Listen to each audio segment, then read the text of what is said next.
Fantasy football freaks, you have come to the right place, the Fantasy Football Sniper. This is Pass the Torch on wide receivers, part 2. If you didn't get a chance, go back. We just posted part 1, and a few days ago we did a bunch of vids on running backs, and now we are up to, in part 2, we're checking out wide receivers, entrenched veterans who are being challenged by younger players. So here's AJ Green, and this is the epitome of pass the torch for me. AJ Green's 30, but man, this is a guy that's about as old in NFL 30 as you can get, in my opinion. There's no one else that screams jump off the cliff more than AJ Green. And he was still a good player before he got hurt again last year. He was still a really sensational player. But really, you got to go all the way back to, well, I guess 2015 was really awesome. 1,300 yards, 10 touchdowns. But last time he posted back-to-back, I mean, you're going back to like 2030. You're still talking like 4 years here. And maybe 6 years since you could just count on him as a completely dominant player. The years are beginning to pile up. The injuries are piling up. The mileage.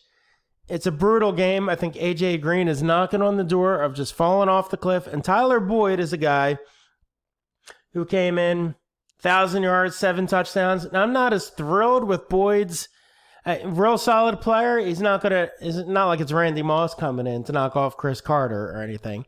But I think AJ Green, I think these numbers are going to really even out. Even if AJ Green, he's not going to play this whole season. Even if he's playing all the games, you're going to see him on the questionable list all the time.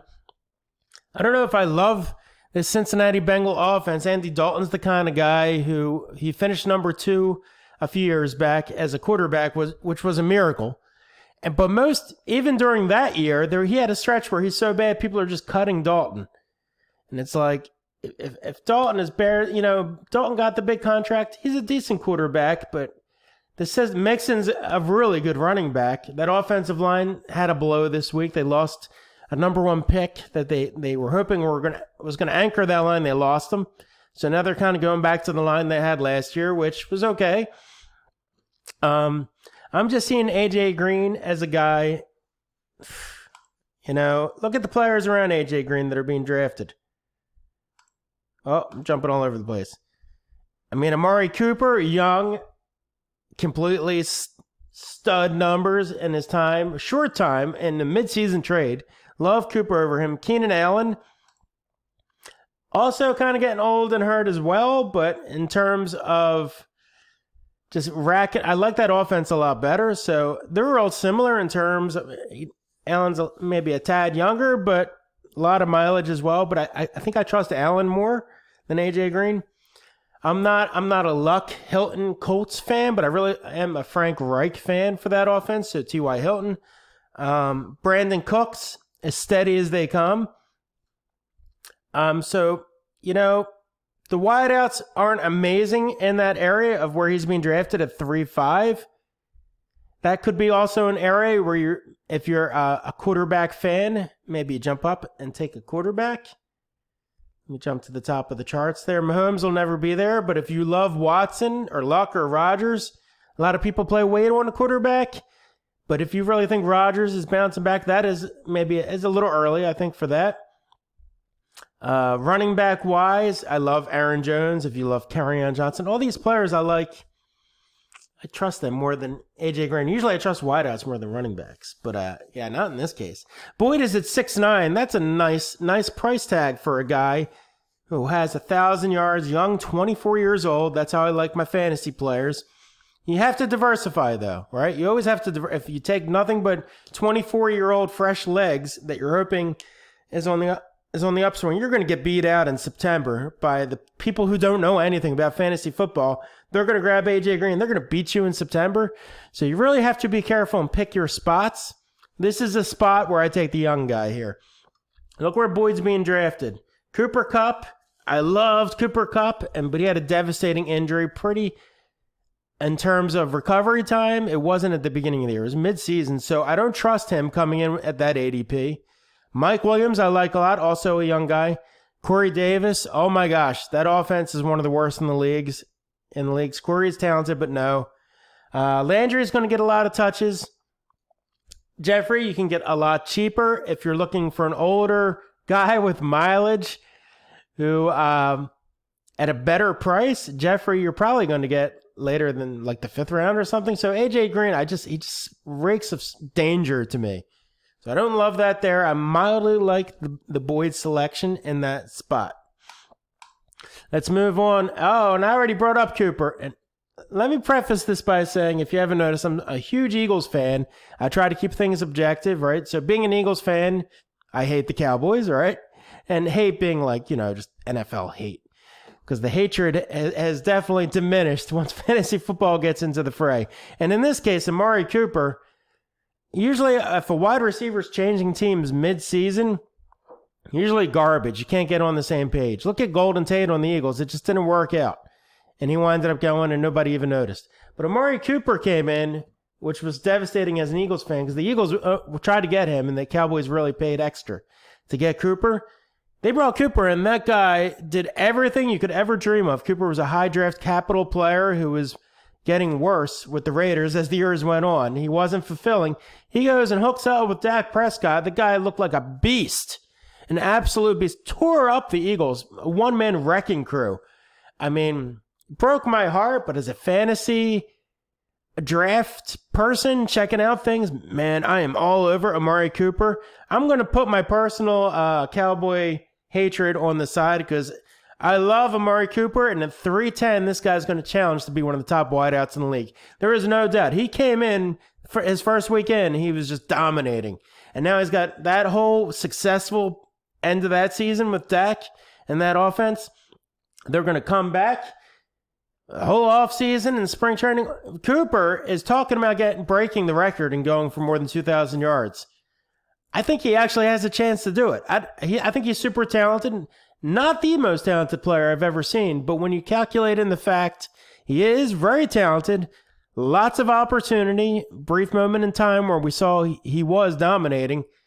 You calculate in also the new rule changes. You're going to see records being broken in the NFL, and it's not because, a friend of mine was saying, do you think Mahomes is the best quarterback ever? He very well could be. But what I do think is Mahomes is playing in an era where you can put up the monster points. You're going to put up, and it's not like Dan Fouts and back in the Charger days.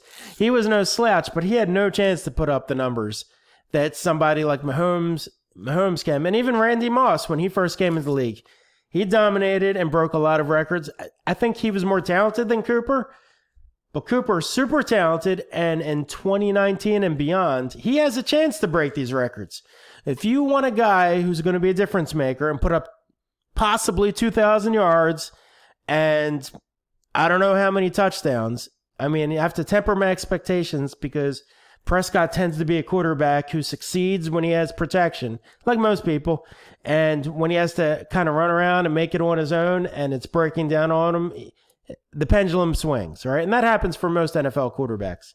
It's not a knock on Dak. He's just doesn't have the greatness to overcome when his team's falling apart. And that's hard to do in football. Nobody can really do that too well. But I think that line's going to hold up enough. I think the way the rule changes are and the opportunity that Cooper has, 310 is an amazing price. He's a guy, do I even have him highlighted on my draft notes? I hope I do. I'm sure I do have him in green and I have him in green. I'm going to make him bigger. Let's just go ahead and do that. So if you don't have the draft notes, check out in the description. And this is what guy, I'm going to make him extra big because I really like where he's headed. I love Amari Cooper. The more I'm thinking about it, the more I think he is just a flat out steal at 310. If you didn't get a stud wideout in the first 2 rounds and you're one of the most people ganging up on running backs, although if you're in the 10 spot, you're at the end of the good running backs, kind of. But if you already have one, say you took a Hopkins and then you backed it up with another running back in the first 2 rounds and you're in the 310 spot, oh my God, Cooper is a number 2. You have 2 stud wideouts that are going to dominate and destroy you. That's an advantage that no one else is really going to be able to compete with. I really love Cooper here. I think next year you're going to see him vaulting up this list above the Vikings, above Antonio Brown, above Julio Jones, and he's going to be in that top tier with Juju, Michael Thomas, and Devontae Adams and Hopkins. We're gonna be talking about Cooper like one of those players for sure. Now Gallup at 14-2, I can't believe this. I got two Cowboy, and you really have to understand how much I dislike and want the Cowboys to lose. But with that being said, you must really understand how much that really just exemplifies how high I am on the talent here. Gallup is a high draft capital player, and I just wanted to illustrate his numbers last year were not great. He was a young rookie wideout, but check out what he did in that divisional round. Lost to the Rams. So while Cooper was getting the attention, Gallup was hauling in targets, 119 yards. He was a go-to guy in that game, and his numbers increased as the year went on. This is a guy, like we used to think third-year wideouts are the way to go. Well, as the years are going on, people are developing faster and being pushed into an opportunity role where they're getting those numbers quicker. So Gallup is he's a second-year wideout breakout. So 14-2, that's an even better bargain than Cooper. Think of how much I was pumping up Cooper. These two players, amazing value. I think you could easily get them both on your team. Don't worry about that they're both on the same team. And that's going to go up in value, especially if you're a trade connoisseur. Gallup could be an awesome trade bait. You want to be a little patient with him, but I think out of the gate, people are going to be doubling up Cooper, and they're going to try to make Gallup prove himself. And I think he will. I think these are two great values that you can grab at the wideout position. And green light them, bold them, make them like the cornerstone of your team. And everything else, I think, can fall into place. I think that's a great value. Can I do the Lions in 2 minutes? Let's see. Golladay versus Marvin Jones. Marvin Jones, you remember the Bengals and some flashes with the Lions where you're thinking, this guy is a stud, right? You got a number one wideout here. Well, it's kind of getting late in the game. He's 29 now. He's been banged up a bunch. There's blurbs in the news that the Lions are saying if he doesn't start producing, he's going to be gone. Now he's probably not going to be cut. His contract's not that exorbitant, not that huge. I can't even say that word. But if the team is talking about he's going to lose the job, I want no parts of him. At 9.3, it seems like a cheap price. That's a waste of a pick. Don't take him at 9.3. Now Golladay, I would like Golladay. Check out the other players around him. Stafford's a beast, but he's hurt. I don't know if the Lions, everyone loves the Lions in the summer. I really am scared of taking a Lion. But if I was, Golladay at 4.9 is a great value. I like Cooks a lot more. I like Edelman more. I like Hill, and even with his risk, more. I like Calvin Ridley more. So for me personally, I'm not a huge Golladay guy, but if you are, 4.9 is a really solid value. I can green light him. Well, I don't know if I'm going to green light him on my page because I don't love him. But if you do, that's something you can adjust on these note pages. Make your personal adjustments on these notes. Download the notes so you don't have to do all that yourself. I did so much for you on the notes page. But take Golladay. If you like him, green light him. I don't think I will, just because I know I like some of those other players more. And Marvin Jones, did I make him red yet? I should. He deserves to be red. Where are you, Marvin Jones? Phased out. I do. I have him grayed out as if he's disappearing. And I have a red phased out on my notes. So, all right, I already marked that for you. Make sure you download these notes. I'm going to put a download in the description. Once the preseason games start, it will no longer be free. But if you have this template, you can kind of add to these notes. And I did a lot of that busy work for you. So definitely check that out.